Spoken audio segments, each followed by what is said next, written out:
আপনি কি এমন এক সময় পার করছেন যখন মনে হচ্ছে চারদিকের সব পথ বন্ধ হয়ে গেছে, বারবার চেষ্টা করেও ব্যর্থ হচ্ছেন? মনের ভেতর এক বিশাল শূন্যতা কাজ করছে আর মনে হচ্ছে আল্লাহ হয়তো আপনার ওপর খুশি নন। আসসালামু আলাইকুম। আজকের এই ভিডিওটি আপনার জীবনের মোড় ঘুরিয়ে দিতে পারে। আমরা আজ কথা বলবো কেন একজন মুমিনের জীবনে হতাশা শব্দটি থাকা উচিত নয়। আপনি কেন আজ ভেঙে পড়েছেন এবং কিভাবে এই পরিস্থিতি থেকে রাজকীয়ভাবে ফিরে আসবেন তা জানব কুরআনের আলোয়। আমরা সাধারণত তখনই হতাশ হই যখন আমরা দুনিয়াকে আমাদের ইচ্ছে মতো চালাতে চাই। আমরা চাই আজ দোয়া করব আর কালই তা কবুল হয়ে যাবে, কিন্তু আমরা ভুলে যাই মহান আল্লাহ আমাদের জন্য যা নির্ধারণ করে রেখেছেন তা আমাদের চাওয়ার চেয়ে অনেক গুণ উত্তম।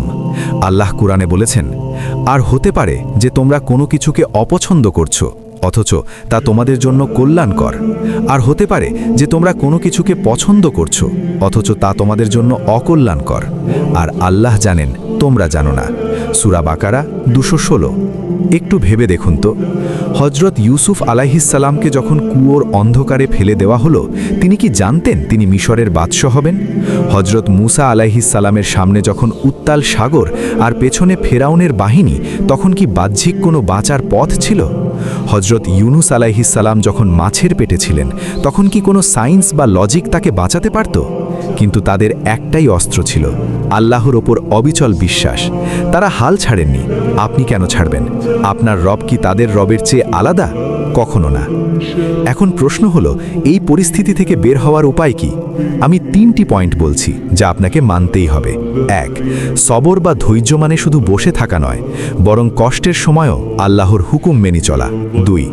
তাকওয়া, আপনি যখন কোনো পাপ ছাড়তে পারবেন না, তখন মনে রাখবেন সেই পাপই আপনার দোয়া কবুলের পথে বাধা হতে পারে। তওবা করুন। 3. তাহাজ্জুদ ও দুয়া। শেষ রাতের দোয়া কখনো লক্ষ্যভ্রষ্ট হয় না।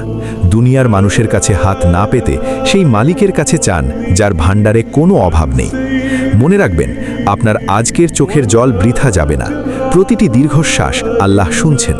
যে আল্লাহ একটি শুকনো বীজের ভেতর থেকে বিশাল গাছ বের করতে পারেন, তিনি আপনার অন্ধকার জীবনকেও আলোয় ভরিয়ে দিতে পারেন। তাই আজই উঠে দাঁড়ান, অজু করে 2 রাকাত নামাজ পড়ুন আর বলুন, হে আল্লাহ, আমি আমার সব কাজ আপনার হাতে সুপর্দ করলাম। দেখবেন আপনার মনের বোঝা হালকা হয়ে গেছে। ভিডিওটি ভালো লাগলে শেয়ার করুন। হয়তো আপনার একটা শেয়ারে কোনো এক নিরাশ মানুষ নতুন করে বাঁচার স্বপ্ন দেখবে।